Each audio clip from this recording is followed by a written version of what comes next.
कल तक हम लोग बात किए थे कि कैसे एक व्यक्ति है राजा राम मोहन राय, जो भारत के अंधकार में रहने वाला भारतीय समाज को एक एडवांस समाज बनाने की कोशिश कर रहे थे। तो आज का हमारा विषय या टॉपिक पिछले क्लास को ही निरंतर रखने का है, इसलिए क्योंकि वो अधूरा था, कंप्लीट नहीं हुआ था। तो कल हम जहां सुधार आंदोलन देखे थे कि देखे थे हम लोग, ब्रह्म समाज का क्या रोल था वो देखे थे। आज हम लोग देखने वाले कि राजा राम मोहन राय ने ओवरऑल किया क्या। राजा राम मोहन राय सिर्फ धर्म के बारे में ही और समाज को सुधारने के लिए ही नहीं, वो पूरी दुनिया के बारे में भी सोचते थे। तो इसीलिए हमें कुछ ऐसे विषयों पर भी बात करना है आज, जो कल छूट गया था। तो आज हम एक व्यक्ति विशेष राजा राम पे हम लोग बात कर रहे हैं राजा राम पे। राजा राम का क्या क्या विचार, तो अंतरराष्ट्रीय यानी कि इंटरनेशनल टेक्स्ट में वो क्या सोचते हैं, अंतरराष्ट्रीय सोच उनका क्या है, पॉलिटिकल या सोशल, इकोनॉमिकल, सबके मामले में वो क्या सोचते हैं। फिर देखेंगे शिक्षा में वो उनका क्या विचार है, शिक्षा के क्षेत्र में। समझ में आया? धर्म के बारे में आपको पता चल ही चुका है कि धर्म के बारे में वो क्या सोच रहे थे। तो एकेश्वरवाद की कामना कर रहे थे कि एक ही ईश्वर को। फिर हम लोग देखेंगे कि उन्होंने महिलाओं की स्थिति के सुधार के लिए क्या क्या किया, महिला सुधार पर क्या क्या प्रयास किया। ये सब के सब वो एरिया है जहां से एक क्वेश्चन जरूर आपसे पूछे जाएंगे, ठीक है। तो अंतरराष्ट्रीय राजनीति में प्लस डोमेस्टिक पॉलिटिक्स भी देख सकते हैं हम लोग। भारतीय राजनीति, इनको भारत के आधुनिक राजनीति का जनक भी कहा जाता है, राष्ट्रवाद का भी जनक कहा जाता है। तो इसलिए हम ये भी देखेंगे कि भारत की राजनीति के संदर्भ में इनका क्या सोच था, और देखेंगे कि ये जितने भी सोच है या जो कुछ भी ये सोच रहे हैं समाज के बारे में, धर्म के बारे में, शिक्षा के बारे में, महिला के बारे में, डिप्लोमेसी के बारे में, न्याय के बारे में, सब कुछ के बारे में जो कुछ भी सोच रहे हैं, उसके लिए उन्होंने कौन कौन से एफर्ट लगाए, कौन कौन से प्रयास किए। प्रयास मतलब कौन से संगठन बनाए, तो संगठन के स्तर पर आप देख ही चुके हैं। कौन से कॉलेज स्कूल खोले शिक्षा के लिए, समझ में आ रहा है। कौन से पत्र पत्रिका अखबार निकाला, ये भी हमारे लिए जरूरी है। इसलिए जरूरी है क्योंकि राजा राम मोहन राय को अगर आप जान लिए, राजा राम मोहन राय के किए गए प्रयासों को अगर अंतर मन में बैठा लिए, तो आने वाले समय में और आज भी जो कुछ भी किया जा रहा है समाज सुधार के लिए, धर्म सुधार के लिए, वो सब के सब कहीं ना कहीं इन्हीं के प्रेरणा से हो रहा है। आज भी कोई भी समाज सुधारक होगा तो उसका आइडियल राजा राम मोहन राय है। ये इतने एडवांस थे, इतने प्रोग्रेसिव माइंडसेट थे, ठीक है। तो एक एक करके देखते हैं कि उनका इंटरनेशनल या अंतर्राष्ट्रीय समाज के बारे में, राजनीति के बारे में क्या सोचता है। याद रखो, राजा राम मोहन राय एक ब्राह्मण है, ब्राह्मण परिवार से इनको संस्कार मिला है, तो स्वाभाविक है कि इनका कुछ ना कुछ शिक्षा दीक्षा ऐसा होगा जो ब्राह्मण ग्रंथों से प्रेरित होगा। तो जिस तरह से ब्राह्मण ग्रंथ वसुधैव कुटुंबकम के सिद्धांत पर चलता है, वसुधैव कुटुंबकम, तो कहीं ना कहीं इनके मन में भी इंटरनेशनल या अंतर्राष्ट्रीय या ग्लोबल सोसाइटी के लिए ये सोच होगा ही होगा। वो सोचते होंगे कि पूरे दुनिया के लोग सब के सब एक परिवार की तरह हैं और सब के सब को एक साथ मिल करके रहना चाहिए। ये कोई इनका अलग सोच नहीं था, ये सब के सब वेद और उपनिषद का ही सोच था, कॉन्सेप्ट था, उसी को ये सामने ला रहे थे।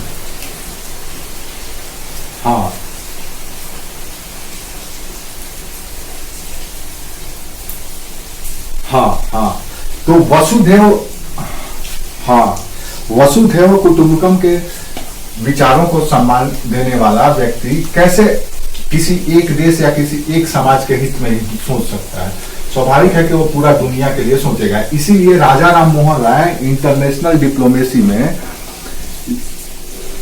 ये विचार रखते थे कि दुनिया के सारे राष्ट्रों को, जितने भी राष्ट्र हैं, एक दूसरे से परस्पर सहयोग और मित्रता के साथ रहना चाहिए। ऐसा नहीं कि अंग्रेजों की तरह कि उसके देश को हड़प लीजिए, मुगलों और तुर्कों की तरह कि उसको देश को हड़प करके अपने में मिला लीजिए या कब्जा कर लीजिए। नहीं, ये अंतर्राष्ट्रीय भ्रातृत्व और बंधुत्व की कामना करते थे। एक दूसरे देश स्वतंत्र रूप से बिना एक दूसरे में हस्तक्षेप किए, संप्रभु रहते हुए, सोवरेन रहते हुए एक दूसरे के मध्य सहयोग करें और ये करें। ठीक है, ये सोच रखते थे, अपने जेहन में रखिएगा। इसीलिए आप देखेंगे कि उस समय दुनिया में जो भी क्रांति हो रहा था, जैसे स्पेन में नेपोलियन के समय, स्पेन में, अमेरिका में, इटली के नेपल शहर में, ये सब जगह पे जो क्रांति हो रहा था, रेवोल्यूशन हो रहा था, आम जनता निरंकुश शासन या निरंकुश राजतंत्रीय शासन के खिलाफ जो विद्रोह कर दी थी, बगावत कर दी थी, तो उसके समर्थन में ये बोल रहे थे कि ये जनता सही कर रही है। यहां के लोगों को भी प्रेरित करते थे कि देखो, सीखो। तो कहीं ना कहीं ये स्वतंत्रता, समानता, बंधुत्व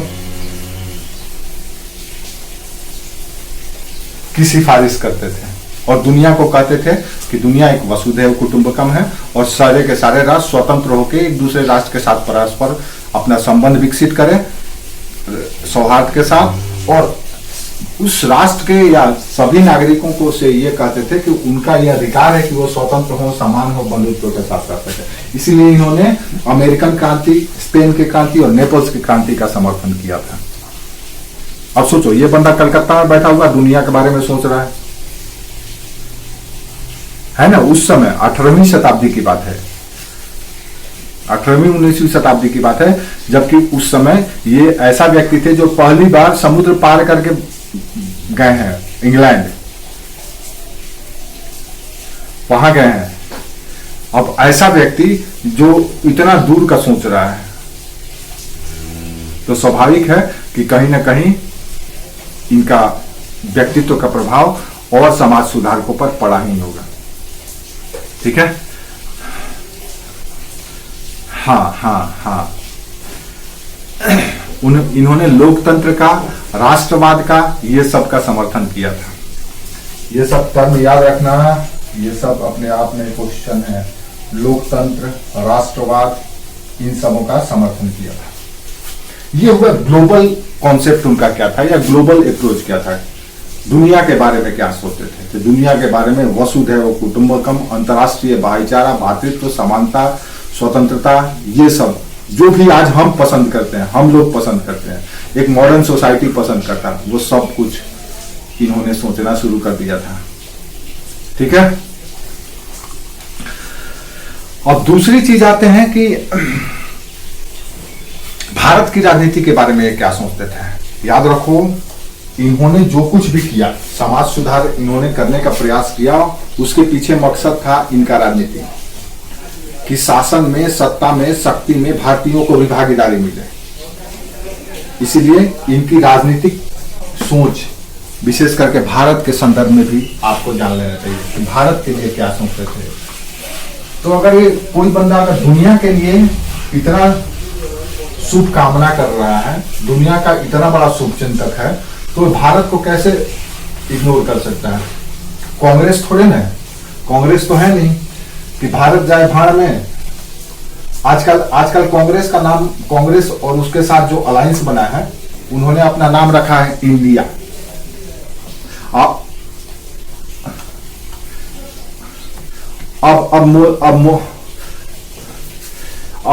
अब मोदी जी उस पर कमेंट मार दिए हैं, बोले कि यहां तो मुजाहिदीन का भी नाम इंडियन मुजाहिदीन है, यहाँ के टेररिस्ट ग्रुप का भी नाम इंडियन मुजाहिदीन है, अब कांग्रेसिया लोग बिल भी आ गया, सही कटाक्ष किए हैं कि कई ऐसे आतंकवादी संगठन हैं जिनके नाम, जैसे सिमी का भी सिमी कर रहे हैं, PFI, People's Front of India, People's Front India of India, उसमें भी इंडिया लगा हुआ है। तो उन्होंने 2 एग्जाम्पल दे दिया, बोला यहाँ का 2 आतंकवादी संगठनों का, अलगाववादी संगठन का भी नाम के आगे इंडिया लगा हुआ था। इसका मतलब ये थोड़ा ना है कि वो इंडिया के हितैषी हो जाएंगे।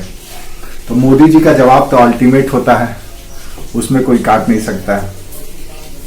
ठीक है, अब आइए हम लोग भारत के संदर्भ में देखते हैं, भारत के राजनीति के संदर्भ में। भारत के राजनीति के संदर्भ में इन्होंने जो सबसे महत्वपूर्ण विचार रखा वो तत्कालीन समाज को शोषण करने वाला वर्ग था, जमींदारी, उसकी मुखालफत की, जमींदारी व्यवस्था की इन्होंने मुखालफत की। और इन्होंने कहा कि जमींदार जो हैं, जो किसानों के साथ, रैयतों के साथ जिस तरह का शोषणकारी बिहेव करते हैं वो सही नहीं है।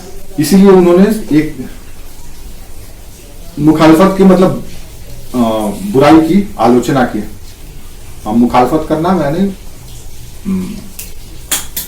बुराई करना, न चाहते हुए भी कभी कभी ये सब निकल ही जाता है, हालांकि हाँ।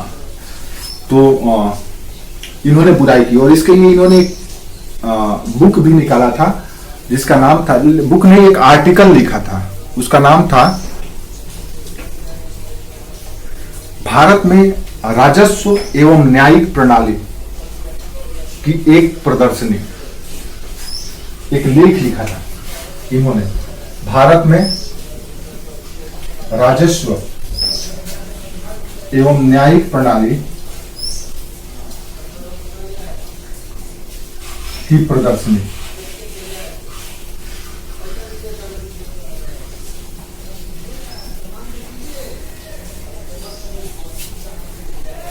इन्होंने एक लेख लिखा था, इसमें क्या किए थे, इन्होंने बताया था कि किस तरह से जमींदारों को और सरकार को मिल करके राजस्व का एक नियत मात्रा तय करनी चाहिए।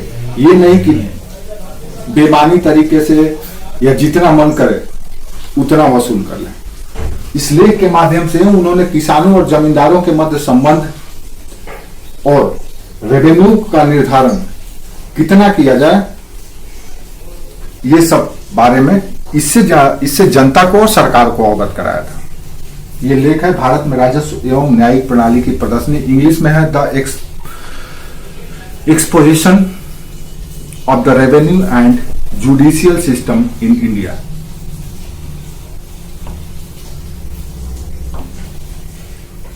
And exposition of the revenue and judicial system of India, ये इनका आर्टिकल था, लेख था, जिसमें इन्होंने जमींदारी व्यवस्था की आलोचना की थी।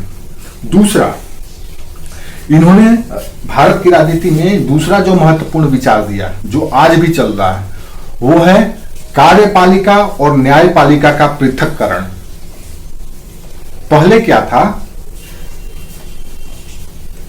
जब तक अंग्रेज रहे तब तक वो सिस्टम चलता रहा था पैरेलल में, बाद में उसमें हालांकि सुधार किया गया था। पहले क्या था कि अंग्रेजों के समय में, शुरुआत में जब राजा राम मोहन राय का दौर था, उस समय एक ही कार्यपालिका यानी एक ही एग्जीक्यूटिव काउंसिल जब एज ए कार्यपालिका के रूप में काम करती थी, तो लॉ का एग्जीक्यूशन करती थी, या कानून का या नियमों का या विधियों का क्रियान्वयन करती थी, उसको लागू करती थी एज ए एग्जीक्यूटिव या कार्यपालिका। वहीं दूसरी ओर जब जुडिशियरी की बात है या न्याय देने की बात है, तो वही कमिटी या वही मेंबर न्याय भी करते थे। तो इससे क्या हुआ कि निष्पक्ष न्याय नाम का कोई चीज नहीं रह गया था। इसलिए इन्होंने कहा कि एग्जीक्यूटिव को अलग रखो और जुडिशियरी को अलग रखो, यानी कार्यपालिका को अलग करो, न्यायपालिका को अलग करो, जैसे आज भी है। हमारे यहाँ डेमोक्रेसी के 4 पिलर है ना, हमारे यहाँ किसी भी डेमोक्रेसी के 4 पिलर होता है। कौन कौन सा? एग्जीक्यूटिव, लेजिस्लेटिव, जुडिशियरी एंड दूसरा नेक्स्ट क्या है? मीडिया। 4 है, चारों ये लोकतंत्र के पिलर हैं। आज हम लेजिस्लेटिव विधायिका, कार्यपालिका, विधायिका, न्यायपालिका और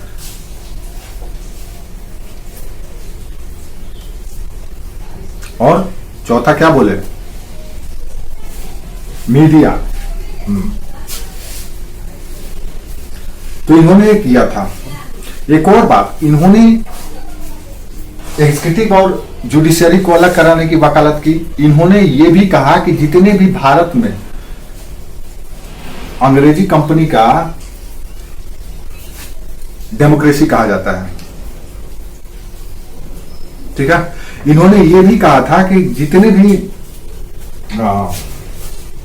क्या कहते हैं उसको, हायर पोस्ट है कंपनी के अधीन, उसका भारतीयकरण किया जाए, यानी कि for the Indians, by the Indians, to the Indians किया जाए, भारतीयों के लिए, भारतीयों के द्वारा, भारतीयों के माध्यम से। यानी जितनी भी सार्वजनिक सेवाएं हैं कंपनी की, उसमें भारतीयों को भी ऊंचा पद पर दिया जाए, उनको भी भागीदारी करने का अवसर दिया जाए। इनका ये हाँ, to the Indian, by the Indian, for the Indian, ठीक है। इन्होंने ये किया, ये कहा कि जितने बड़े बड़े उच्च अधिकारी हैं या ऊंचे ऊंचे पोस्ट हैं जो कंपनी के द्वारा कंपनी को संचालित करने के लिए, प्रशासन चलाने के लिए, उसमें भारतीयों को भी शामिल किया जाए। और अंग्रेज शुरू से ही भारतीयों को सिर्फ और सिर्फ लिपिक या क्लर्क से ज्यादा कुछ भी नहीं बनने देना चाहते थे, चाहे आप कितना भी इंटेलेक्चुअल हो। इसीलिए तो लोग भूमि की ओर आकर्षित हो गए और भूमि पर कब्जा करने लगे धीरे धीरे सभी लोग, कि भैया अगर किसी को संपन्न बनना है, प्रतिष्ठावान बनना है, दिन जमींदारी ले लो। तो जमींदारी लेने लगे लोग, शहर के भी लोग आकर के बोली लगा करके, जिनको खेती बाड़ी से कोई लेना देना नहीं है, वो भी जमींदारी खरीद लेते थे और पेटीकोट जमींदार को दे देते थे कि तुम वसूल करके लगान, इतना % अपने रखो, बाकी सारे मेरे पास दे दो। और शहर बैठे बैठे वो अपना बिजनेस के रूप में उसे यूज करने लगे, क्योंकि इनके पास अपॉर्चुनिटी इन भारतीयों के पास था नहीं, ऊंचे पद पे जा नहीं सकते थे। राजा महाराजा और बड़े बड़े सम्राट जो थे वो सब खत्म हो गए थे, जो कल तक उनकी सेवा में सेवा किया करते थे। तो इसलिए इन्होंने सरकारी सेवाओं का भारतीयकरण करने की सिफारिश की थी, ठीक है। इसी तरह से अगर हम देखें तो राजनीति से ही प्रेरित था ये भी विचार कि भारत के इकोनॉमिक दशा या इकोनॉमिकल कंडीशन को सुधारने के लिए इन्होंने निर्यात को बढ़ावा देने की बात कही थी।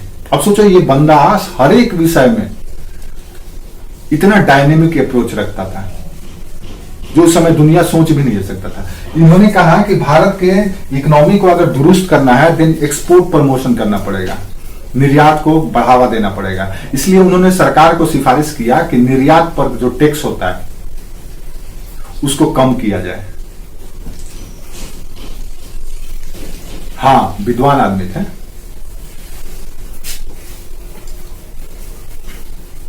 तो निर्यात शुल्क कम करने की इन्होंने वकालत की। इसी तरह से भारत की न्याय सिस्टम में, न्यायिक प्रणाली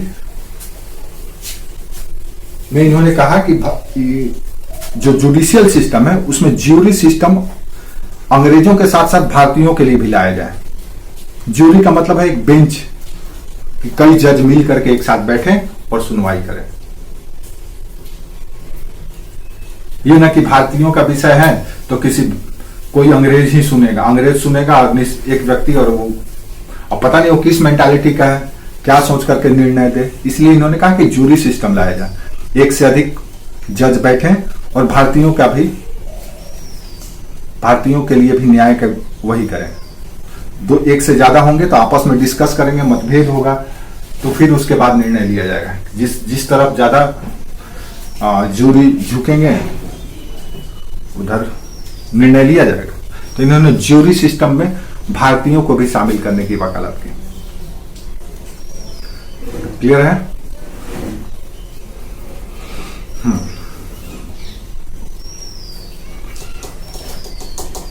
ये ऐसा इसलिए भी था क्योंकि राजा राम मोहन राय स्वयं ईस्ट इंडिया कंपनी में 10 वर्षों तक नौकरी कर चुके थे। 1805 से 1814 तक लगभग 10 वर्षों तक एक अंग्रेज अधिकारी था, उसका नाम था जॉन डिग्बी। उसके मदद से, डिग्बी याद रखना, 1814 तक ये ईस्ट इंडिया कंपनी में सेवारत थे। यहां पे इनको हेल्प मिला था जॉन डिग्बी से, डिग्बी महोदय से। ये डिग्बी महोदय के विचारों से भी प्रभावित थे।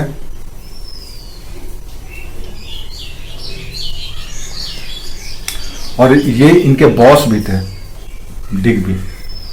इन्हीं के अंतर्गत, इन्हीं के अधीन रह करके जॉब करते थे। और यही वो शख्स थे जिन्होंने राजा राम मोहन राय को अंग्रेजी सिखाई थी। और यही वो शख्स थे जिन्होंने लिबरलिज्म से इनको, लिबरलिस्ट आइडियोलॉजी से इनको जोड़ा था, उदारवादी विचारधारा से। तो उदारवादी विचारधारा राजा राम मोहन राय में जॉन डिग्बी की मदद से ही आया था। Digby, Digby, DIGGBY।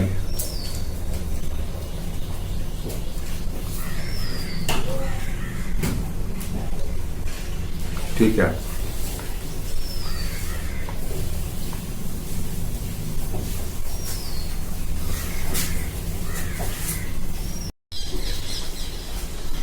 शिक्षा के क्षेत्र में क्या भूमिका था, या शिक्षा के लिए इन्होंने क्या क्या प्रयास किया। याद रखो, राजा राम मोहन राय आधुनिक शिक्षा यानी मॉडर्न एजुकेशन की बात करते थे कि भारतीयों को अगर मॉडर्न बनाना है, भारतीयों को अंग्रेजों की तरह मॉडर्न बनाना है, देन मॉडर्न एजुकेशन जरूरी है। तो मॉडर्न एजुकेशन कौन सा? तो अंग्रेजों वाला शिक्षा, अंग्रेजों का जो सिलेबस है वो सिलेबस भारत में भी पढ़ाया जाए, ऐसा ये चाहते थे। इसलिए इन्होंने कॉलेज भी खोला था, बताएंगे अभी। तो आधुनिक शिक्षा के समर्थक थे। साथ ही साथ ये वैदिक शिक्षा को भी बढ़ावा देना चाहते थे। उनको पता था कि वैदिक शिक्षा में भी बहुत कुछ है, जितना भी उनको पता था। सारा कुछ तो इनको वैदिक शिक्षा के बारे में पता नहीं था, क्योंकि उस बैकग्राउंड से थे नहीं, वो पढ़े लिखे नहीं थे। वैदिक शिक्षा को नहीं पढ़े लिखे थे, पढ़े लिखे तो बहुत थे, लेकिन अंग्रेजी शिक्षा पढ़े थे। तो वैदिक शिक्षा को भी ये प्रमोशन करते। तो राजा राम मोहन राय कुल मिला जुलाकर कहा जाए तो एक हाइब्रिड एजुकेशन के पक्षधर थे।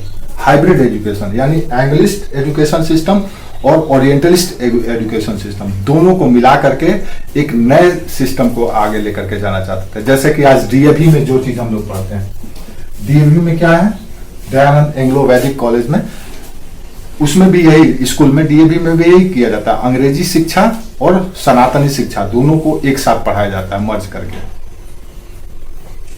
कौन सा? एंग्लो एजुकेशन और ओरिएंटल या प्राच्य एजुकेशन, अंग्रेजी शिक्षा और वैदिक शिक्षा दोनों के समर्थक थे। इन्होंने भारत में आधुनिक शिक्षा को प्रसारित करने के लिए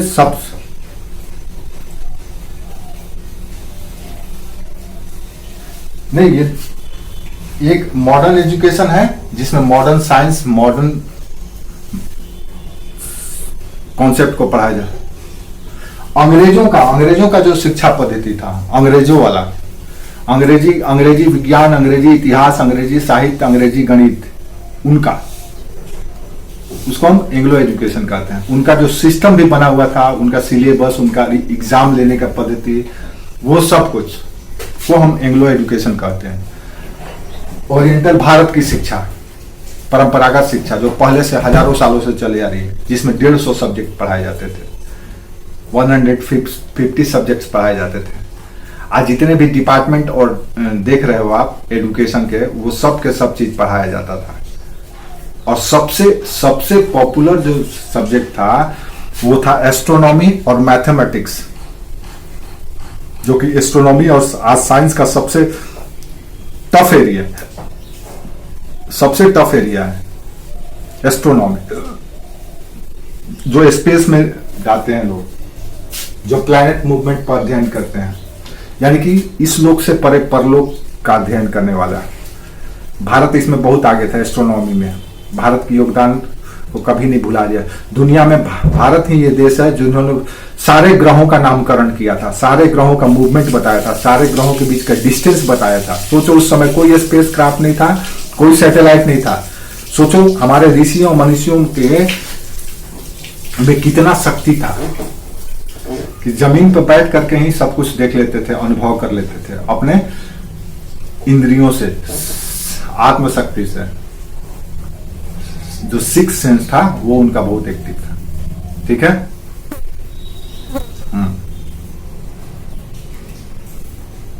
इसीलिए उन्होंने 1817 में एक घड़ी साज था, घड़ी बनाने वाला व्यक्ति डेविड हेयर, उसके मदद से आधुनिक शिक्षा को बढ़ावा देने के लिए हिंदू कॉलेज की स्थापना की थी। 1817 में डेविड हेयर के मदद से, डेविड हेयर और राजा राम मोहन राय, RRR, ये दोनों ने मिलकर के हिंदू कॉलेज की स्थापना किया था। आज भी है हिंदू कॉलेज कलकत्ता में।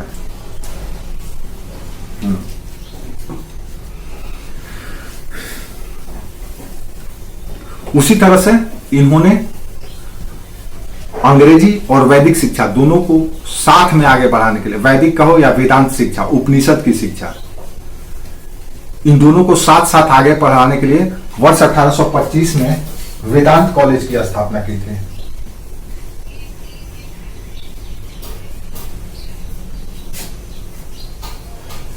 हिंदू कॉलेज, हिंदू कॉलेज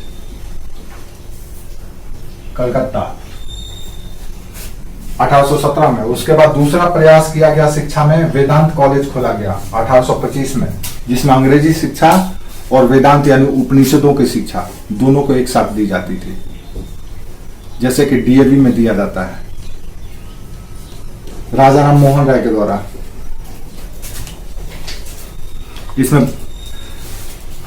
इसमें भारतीय शिक्षा और पश्चिमी शिक्षा दोनों को एक साथ मिला करके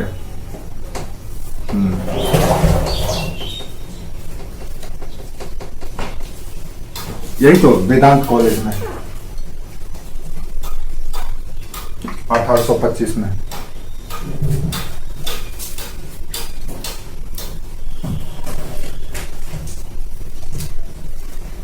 ठीक है।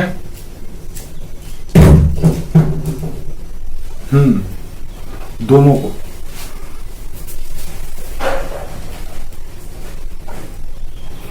राजा राम मोहन राय को पता था कि समाज में अगर सुधार करना है तो शिक्षा का प्रसार जरूरी है, क्योंकि शिक्षा के माध्यम से ही लोगों के माइंडसेट को चेंज किया जा सकता है।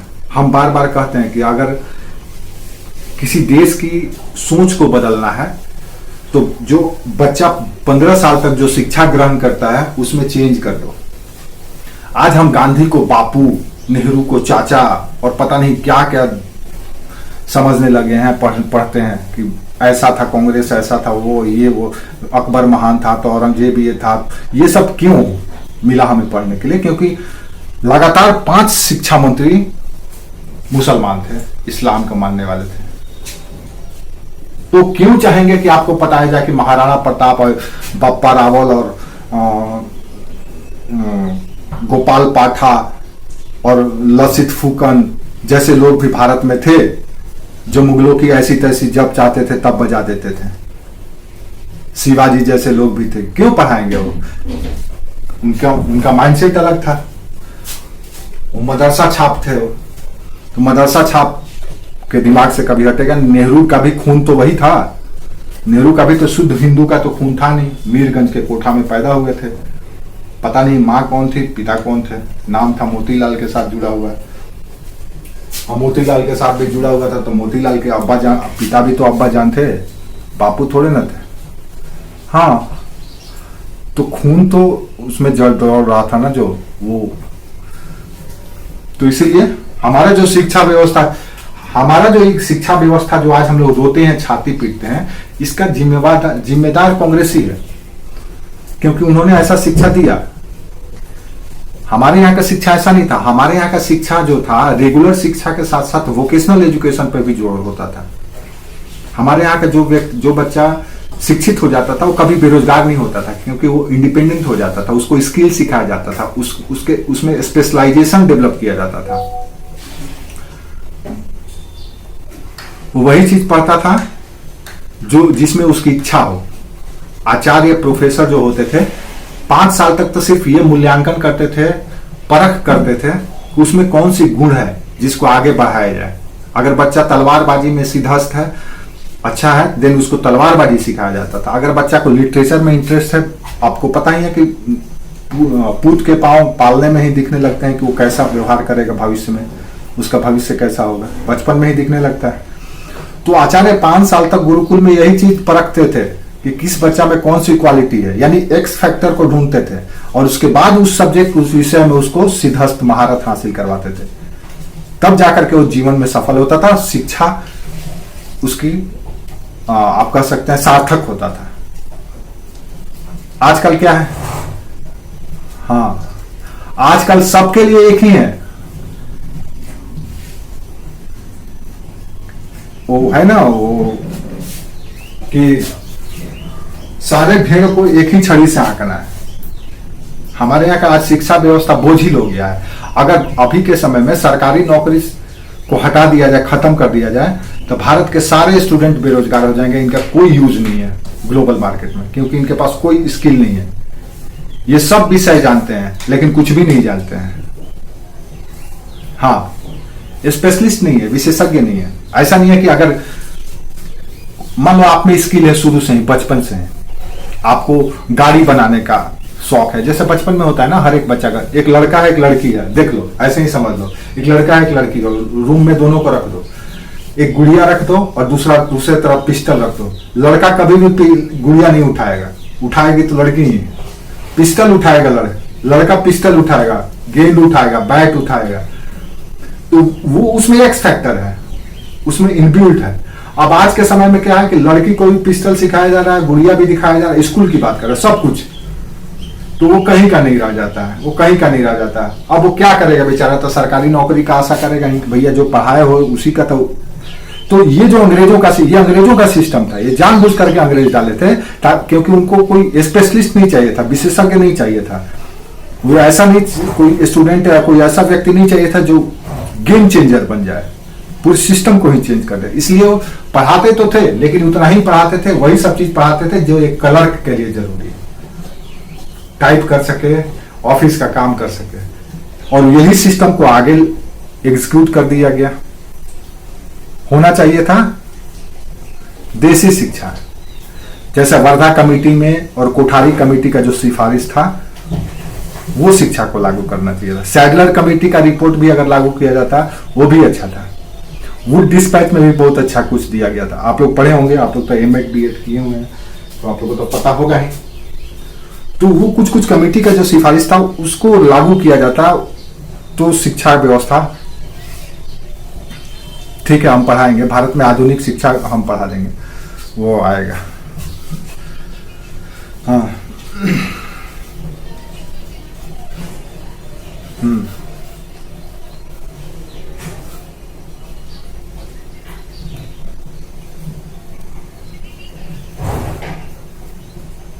हाँ, तो उनका जितना काबिलियत होगा बेचारे उस अनुसार से आप लोग को शिक्षा देते थे, ठीक है। तो ये सारी बातें आपको जान करके रखना चाहिए। अच्छा, महिलाओं के बारे में भी देख लीजिए, महिलाओं के लिए उन्होंने क्या किया। तो महिलाओं के लिए तो सबसे पहले जो समस्या थी शिक्षा में, तो महिलाओं के भी भागीदारी की बात की गई, और महिलाओं के समक्ष जो सबसे विशेष करके उच्च वर्ण के समाज में जो सबसे चैलेंजिंग चीज था वो था सती प्रथा। आपको हैरत होगी कि राजा राम मोहन राय की एक भौजाई थी, भाभी थी, उनकी बड़े भाई और उनकी पत्नी, तो बड़े भाई का जब देहांत हो गया तो उनकी भाभी बेचारी सती हो गई थी राजा राम मोहन राय की, अपनी भाभी। हाँ, अपनी भाभी।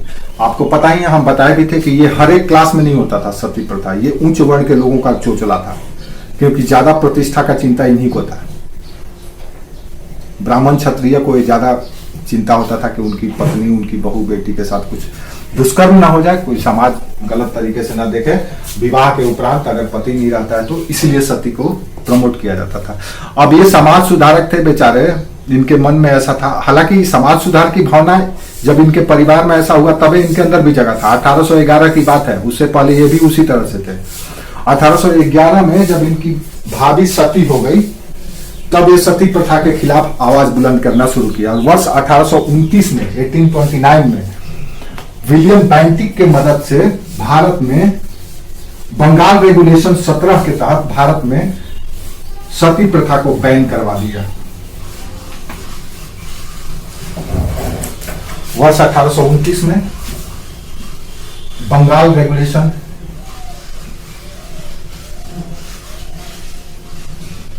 17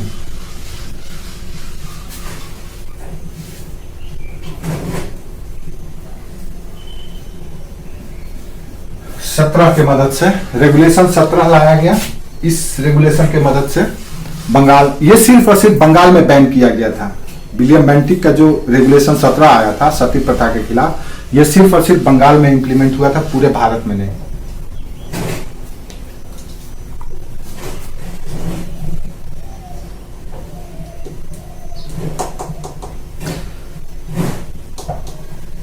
इन्होंने महिलाओं को पिता के संपत्ति में उत्तराधिकार के रूप में भी स्वीकार किया था और इन्होंने कहा था कि जितना अधिकार पिता के संपत्ति में पुत्र का है उतना ही पुत्रियों का है। इसलिए आज भी बंगाल में देखिएगा तो बंगाली लोगों का प्रॉपर्टी में वहां की लड़कियों का भी अधिकार होता है। इसलिए वहां के लड़के बेचारे लड़की की तरह हो गए हैं, वो हावी नहीं होते हैं। लड़के लड़कियों पर उधर के लड़के हावी नहीं होते। बंगाली देखना कभी भी वहां की औरतों के बराबर सोचता है, अपने आप को समकक्ष ही समझता है। आधा गुण उसका औरतों वाला आ जाता है।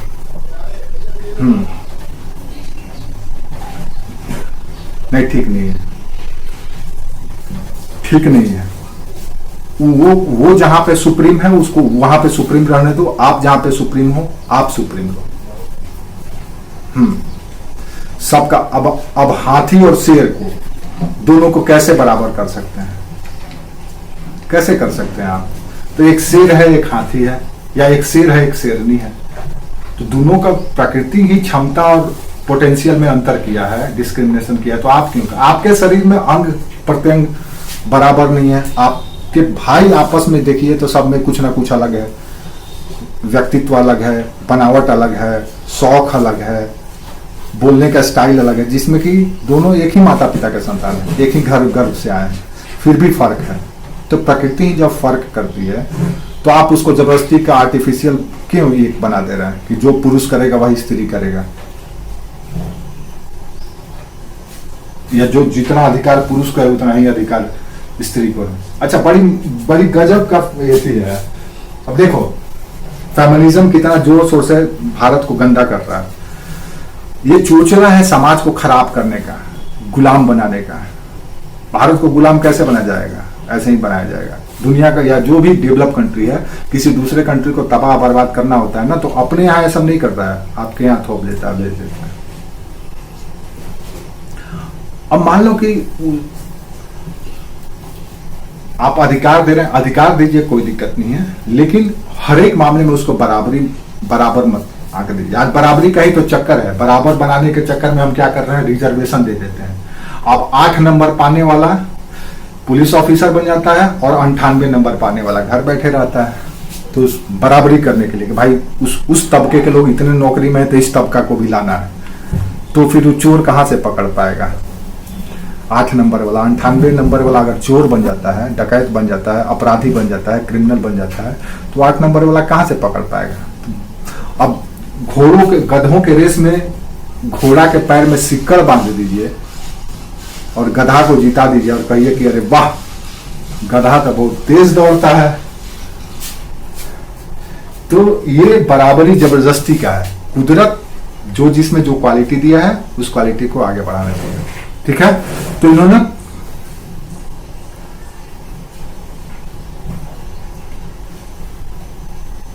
रेगुलेशन 17, बंगाल रेगुलेशन या बंगाल विनियम 17,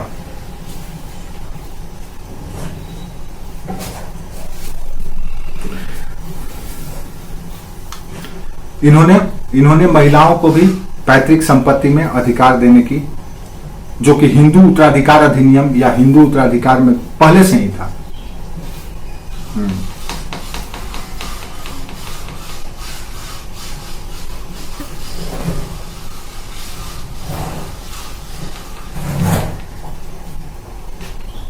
ठीक है,